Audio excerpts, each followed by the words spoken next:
Hi students, welcome to your new class. ഇന്നത്തെ ക്ലാസ്സിൽ നമുക്ക് 2022 ഇൻവെസ്റ്റ്മെൻറ്റ് മാനേജ്മെൻറ്റ് ക്വസ്റ്റ്യൻ പേപ്പേഴ്സ് ഒന്ന് ഡിസ്കസ് ചെയ്യാം.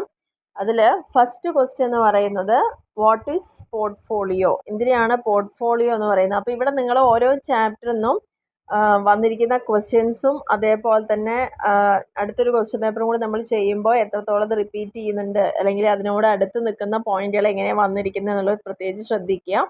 അപ്പോൾ ഇതിൽ ആദ്യത്തേൽ എന്തിനാണ് നമ്മൾ പോർട്ട്ഫോളിയോ എന്ന് പറയുന്നത്, what is portfolio and what is meant by efficient market hypothesis, എന്തിനാണ് എഫിഷ്യൻറ്റ് മാർക്കറ്റ് ഹൈപ്പോത്തിസിസ് എന്ന് പറയുന്നത്. ലാസ്റ്റ് ചാപ്റ്ററിൽ വരുന്നിരുന്ന ടോപ്പിക്കാണ് പോർട്ട്ഫോളിയോയിൽ.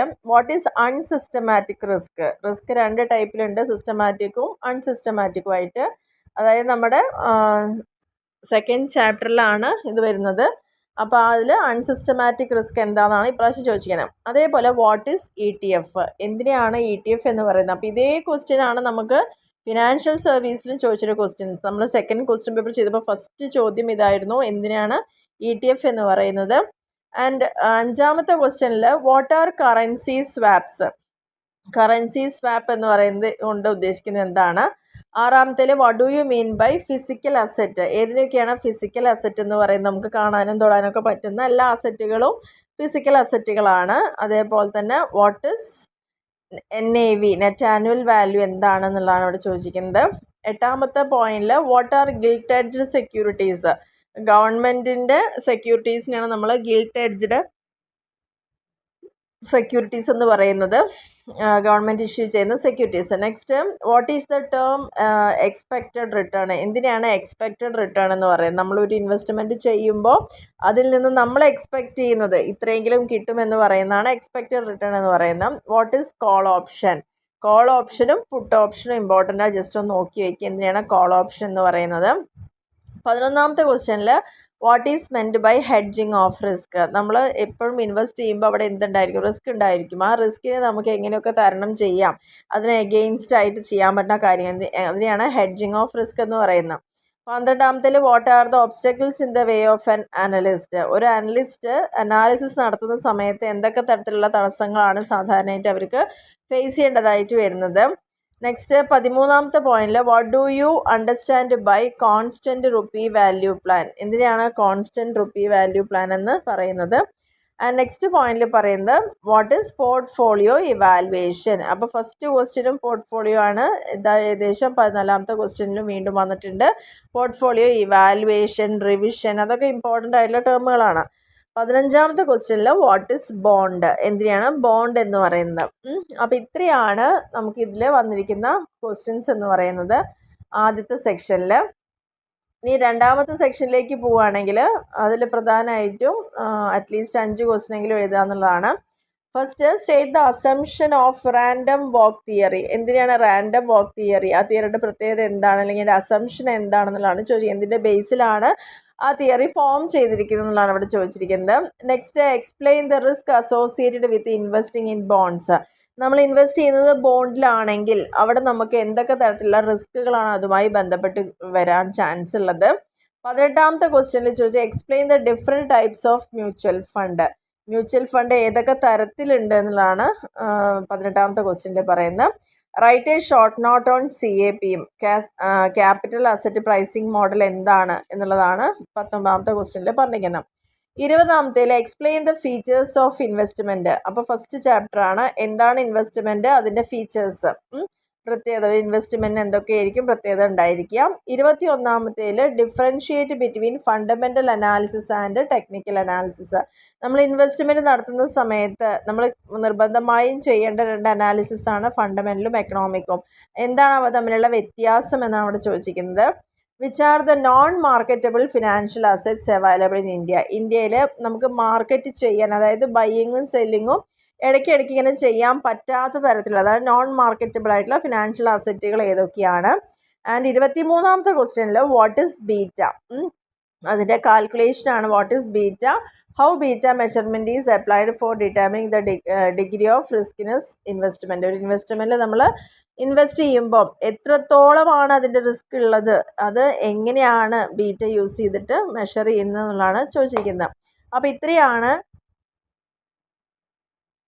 രണ്ടാമത്തെ സെക്ഷനിൽ വരുന്ന ക്വസ്റ്റ്യൻസ് എന്ന് പറഞ്ഞാൽ ഇപ്പോൾ ശരിക്കും പറഞ്ഞാൽ ഇൻവെസ്റ്റ്മെൻറ്റും നമ്മുടെ പ്രൊജക്റ്റ് മാനേജ്മെൻറ്റും ഫിനാൻഷ്യൽ സർവീസൊക്കെ ഓൾറെഡി എന്താണ് ഒരു കണക്ഷൻ അവിടെ വരുന്നുണ്ട് ചില ടേമുകളെങ്കിലും. കാരണം റാൻഡം വാക്ക് തിയറി ഒക്കെ നമ്മൾ ഇൻവെസ്റ്റ്മെൻറ്റുമായി ബന്ധപ്പെട്ട് വരുന്നതാണ്. റിസ്ക് എന്തൊക്കെയാണ്, അതുപോലെ മ്യൂച്വൽ ഫണ്ട്, ഫിനാൻഷ്യൽ സർവീസ് നിങ്ങൾ ഡീറ്റെയിലായി പഠിക്കുന്ന ഒരു പോർഷനാണ് മ്യൂച്വൽ ഫണ്ടുകൾ. ക്യാപിറ്റൽ അസറ്റ് പ്രൈസിങ് മെത്തേഡ് എന്ന് പറയുന്നതൊക്കെ നിങ്ങൾ ഓൾറെഡി പഠിച്ചിട്ടുണ്ട് ഈ ഒരു സബ്ജക്റ്റ് തന്നെ. ഇൻവെസ്റ്റ്മെൻറ്റ് എന്താണ്, ഫീച്ചേഴ്സ്, അനാലിസിസ് മാത്രമാണ്, പിന്നെ ബീറ്റ എന്താണെന്നുള്ളതും. അപ്പോൾ അതിൻ്റെ ഒപ്പം തന്നെ വരുന്ന ആ റിസ്ക് മെഷർ ചെയ്യുന്ന 3-4 ടെക്നിക്കുകൾ അവിടെ നോക്കണം. അപ്പോൾ ഇപ്രാവശ്യം ബീറ്റയാണ് ചോദിച്ചിരിക്കുന്നത്. അപ്പോൾ നമുക്ക് അടുത്തൊരു ക്വസ്റ്റ്യൻ പേപ്പറും കൂടി നോക്കുമ്പോൾ അറിയാൻ പറ്റും ആ ഭാഗത്തുനിന്ന് റിപ്പീറ്റ് ചെയ്തിട്ടുണ്ടോ, അടുത്ത ടേം ചോദിച്ചിട്ടുണ്ടോ എന്നൊക്കെ അറിയാൻ പറ്റും. ഇനി സെക്ഷൻ സിയിലേക്ക് വരികയാണെങ്കിൽ ഇവിടെ 4 essay ക്വസ്റ്റ്യൻ തന്നിട്ടുണ്ട്. നിങ്ങൾക്ക് 2 essay ക്വസ്റ്റ്യൻ ആണ് എഴുതേണ്ടത്. അതിൽ ഫസ്റ്റ് essay എന്ന് ചോദിച്ചാൽ explain the advantages of investing in mutual fund. വീണ്ടും മ്യൂച്വൽ ഫണ്ട് എന്നുള്ള ചാപ്റ്റർ എന്നാണ് ചോദിച്ചിരിക്കുന്നത്. എന്താണ് മ്യൂച്വൽ ഫണ്ട്, ഏതൊക്കെ തരത്തിലുണ്ട്, എന്തൊക്കെ അഡ്വാൻറ്റേജുകളാണ് നമുക്കതിൽ ഇൻവെസ്റ്റ് ചെയ്യുമ്പോൾ കിട്ടുന്നതെന്നുള്ളത്. 25ാമത്തെ ക്വസ്റ്റ്യനിൽ elaborate the process of portfolio management. Portfolio മാനേജ്മെൻറ്റിൻ്റെ ചാപ്റ്ററാണ് ഇവിടെ വീണ്ടും ഫോക്കസ് ചെയ്തിരിക്കുന്നത്. എന്താണ് പോർട്ട്ഫോളിയോ മാനേജ്മെൻറ്റ്, അതേപോലെ തന്നെ അതിന് വന്ന വേറൊരു ക്വസ്റ്റ്യൻ ആയിരുന്നു ഇവാലുവേഷൻ എന്താണെന്നുള്ളതൊക്കെ. അപ്പോൾ ഒരു പോർട്ട്ഫോളിയോ മാനേജ്മെൻറ്റിൽ നമ്മൾ ചെയ്യുന്ന പ്രോസസ്സ് എന്താണെന്നാണ് ഇവിടെ ചോദിച്ചിരിക്കുന്നത്. 26ാമത്തെ ക്വസ്റ്റ്യനിൽ discuss the tools and techniques of technical analysis. നേരത്തെ നമ്മൾ പറഞ്ഞു ഒരു ഇൻവെസ്റ്റ്മെൻറ്റ് നടത്തുമ്പോൾ 2 അനാലിസിസുകൾ പ്രധാനമായി ചെയ്യണം. ഫണ്ടമെൻ്റൽ അനാലിസിസും അതേപോലെ എക്കണോമിക് അനാലിസിസും ടെക്നിക്കൽ അനാലിസിസൊക്കെയാണ് നമ്മളവിടെ ചെയ്യുന്നത്. അപ്പോൾ ആ ഒരു ടെക്നിക്കൽ അനാലിസിസിന് വേണ്ടിയിട്ട് എന്തൊക്കെ ടൂൾസാണ് അല്ലെങ്കിൽ എന്തൊക്കെ ടെക്നിക്സ് തന്നെയാണ് നമ്മൾ അനലൈസ് ചെയ്യാൻ ഉപയോഗിക്കുന്നത് എന്നുള്ളതാണ് ഇവിടെ പറഞ്ഞിരിക്കുന്നത്. 4ാമത്തെ ക്വസ്റ്റ്യനിൽ explain the factors affecting stock price of a company. ഒരു കമ്പനിയുടെ സ്റ്റോക്കിൻ്റെ പ്രൈസിനെ ബാധിക്കുന്ന ഘടകങ്ങൾ എന്തൊക്കെയാണ്. അപ്പോൾ ഇത് 4 തരത്തിലുള്ള കുറേ ക്വസ്റ്റ്യൻസിന് നിങ്ങൾക്ക് കുറച്ചൊക്കെ ഇതിനെക്കുറിച്ചൊരു സബ്ജക്റ്റ് നോളജ് ഉള്ള ആളാണെന്ന് വെച്ചാൽ എഴുതാൻ പറ്റുന്ന പോയിന്റുകൾ തന്നെയാണ് ഇതിലൊക്കെ. കാരണം എന്താ വെച്ച് കഴിഞ്ഞാൽ മ്യൂച്വൽ ഫണ്ടിൽ ഇൻവെസ്റ്റ് ചെയ്യുമ്പോഴുള്ള ഗുണങ്ങൾ എന്താണ്, പോർട്ട്ഫോളിയോ മാനേജ്മെൻറ്റ് പ്രോസസ്സാണ്, പിന്നെ ആ സ്റ്റെപ്പ് വൈസ് ആയിട്ട് എഴുതേണ്ടി വരിക. ടെക്നിക്കൽ അനാലിസിസ് ഒക്കെ നമ്മൾ ചെയ്യുന്ന സമയത്ത് എന്തൊക്കെ ടൂൾസ് യൂസ് ചെയ്തിട്ടാണ്, സ്റ്റാറ്റിസ്റ്റിക്കൽ ടൂൾസും മാത്തമാറ്റിക്കൽ ടൂൾസും ഒക്കെ ഇവിടെ നമ്മൾ യൂസ് ചെയ്യുന്നുണ്ട്. എല്ലാം പഠിച്ച കുറേ പോയിന്റുകളാണ്. ആൻഡ് ഫാക്ടേഴ്സ്, ഒരു കമ്പനിയുടെ പ്രൈസിനെ അഫക്റ്റ് ചെയ്യുന്ന ഫാക്ടേഴ്സ് എന്തൊക്കെയാണ്, ഇൻറ്റേർണൽ ഫാക്ടേഴ്സും എക്സ്റ്റേണൽ ആയിട്ടൊക്കെ ഉള്ള കുറേ ഫാക്ടേഴ്സ് അവിടെ പറയുന്നുണ്ട്. അപ്പോൾ ഇതൊക്കെയാണ് essay ആയിട്ട് ചോദിച്ച ക്വസ്റ്റ്യൻ. അപ്പോൾ ഇവിടെ മ്യൂച്വൽ ഫണ്ട് എന്നുള്ള ആ ചാപ്റ്ററിൽ നിന്ന് വന്നിട്ടുണ്ട്, പോർട്ട്ഫോളിയോ എന്ന് വന്നിട്ടുണ്ട്, അനാലിസിസ് ടെക്നിക്കൽ അനാലിസിസിൽ ചോദിച്ചിട്ടുണ്ട്, അതുപോലെ തന്നെ കമ്പനി അനാലിസിസ് അതുമായി ബന്ധപ്പെട്ടുള്ള കാര്യങ്ങളാണ് അവിടെ ചോദിച്ചിരിക്കുന്നത്. ഇനി അപ്പോൾ ഇത്രയാണ് നമുക്ക് ഈ ഒരു ക്വസ്റ്റ്യൻ പേപ്പറിൽ. അപ്പോൾ രണ്ടാമത് 23ലെ ക്വസ്റ്റ്യൻ പേപ്പറും കൂടി ഡിസ്കസ് ചെയ്യുമ്പോഴാണ് നമുക്ക് എത്രത്തോളം അത് റിപ്പീറ്റ് ചെയ്തിട്ടുണ്ട്, അടുത്ത പോയിന്റുകൾ ചോദിച്ചിട്ടുണ്ട് എന്നുള്ളതൊക്കെ ക്ലിയർ ആവുള്ളൂ. അപ്പോൾ അതുകൊണ്ട് നിർബന്ധമായിട്ട് ഞാൻ പറയുന്ന പോലെ ഈ ക്വസ്റ്റ്യൻസ് എന്തായാലും നിങ്ങൾ പഠിക്കുക. ഈ 2 ക്വസ്റ്റ്യൻ പേപ്പർ ഇടുന്നതിൻ്റെയും എല്ലാ ക്വസ്റ്റ്യൻ ആൻസേഴ്സും നല്ല തറവായിട്ട് തന്നെ പഠിക്കുക. അപ്പോൾ എന്താണെങ്കിലും അത് റിവൈസ് ചെയ്ത് അല്ലെങ്കിൽ രണ്ടാമത് റിപ്പീറ്റ് ചെയ്യുമ്പോൾ തീർച്ചയായിട്ടും നിങ്ങൾക്ക് നല്ല രീതിയിൽ തന്നെ പ്രസൻറ്റ് ചെയ്യാൻ അവിടെ പറ്റും. അല്ലെങ്കിൽ ഒപ്പം തന്നെ ഇനി ചെയ്യേണ്ടത് ഇപ്പോൾ ഇത് ഇപ്പം പോർട്ട്ഫോളിയോൻ്റെ എക്സാമ്പിൾ പറയുകയാണെങ്കിൽ പോർട്ട്ഫോളിയോ എന്താ ചോദിച്ചു, അതേപോലെ പ്രോസസ്സ് ചോദിച്ചു, അതിൻ്റെ പോർട്ട്ഫോളിയോ ഇവാലുവേഷൻ ചോദിച്ചു, ഇനി നമുക്ക് പോർട്ട്ഫോളിയോ റിവിഷൻ പറഞ്ഞൊരു ടോപ്പിക് അതിൽ വരുന്നുണ്ട്. അപ്പോൾ അങ്ങനെ അതെല്ലാം ചോദിക്കാനുള്ള ഒരു ചാൻസ് അവിടെ കൂടുതലാണ്. അപ്പോൾ ആ തരത്തിലത് പഠിക്കുക. എല്ലാ നേരത്തെ പറഞ്ഞ പോലെ തന്നെ എന്തൊക്കെ ചാപ്റ്റർ ഹെഡിങ് വരുന്നുണ്ടോ ആ ഹെഡിങ്ങുമായി ബന്ധപ്പെട്ട ടേമുകൾ നന്നായിട്ട് പഠിക്കുക. ഏതൊരു സംഭവം പഠിക്കുമ്പോഴും അതിൻ്റെ ഫീച്ചേഴ്സ്, ക്യാരക്ടറിസ്റ്റിക്സ്, മെറിറ്റ്, ഡിമെറിറ്റുകൾ, ഡിഫറൻസുകൾ ഇതെന്തായാലും നിർബന്ധമായി പഠിക്കുക. കാരണം അത് essay പോലെ നിങ്ങൾ പഠിച്ചു കഴിഞ്ഞാൽ നിങ്ങൾക്ക് 2 മാർക്കിനും 5 മാർക്കിനും ഒക്കെ ധാരാളം എഴുതാൻ പറ്റും എന്നുള്ളതാണ് അതിൻ്റെ ഒരു പ്രത്യേകത. അപ്പോൾ ആ രീതിയിൽ തന്നെ ഇത്തരത്തിലുള്ള ടോപ്പിക്കുകളൊക്കെ ഒന്ന് ഹാൻഡിൽ ചെയ്താൽ കുറച്ചും കൂടി ഈസി ആയിട്ട് എക്സാം അറ്റൻഡ് ചെയ്യാൻ പറ്റും. അപ്പോൾ ഈ ഒരു ക്വസ്റ്റ്യൻ പേപ്പർ നിങ്ങൾക്ക് ഉപകാരപ്രദമാണെന്ന് വിചാരിക്കുന്നു. മാക്സിമം ഇതിൻ്റെ ക്വസ്റ്റ്യൻസ് എല്ലാം ഷെയർ ചെയ്ത് കൊടുക്കുക. അതേപോലെ തന്നെ സബ്സ്ക്രൈബ് ചെയ്യാത്തവരുണ്ടെങ്കിൽ സബ്സ്ക്രൈബ് ചെയ്തതിന് ശേഷം നമുക്ക് വീഡിയോസ് തുടർന്ന് കാണാവുന്നതാണ്.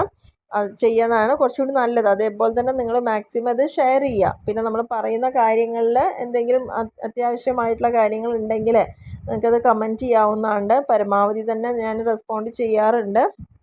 അപ്പോൾ അത്തരത്തിലുള്ള ഒരു സപ്പോർട്ടും കൂടി നിങ്ങളുടെ ഭാഗത്തുനിന്ന് ഉണ്ടാവുക. Okay, thank you.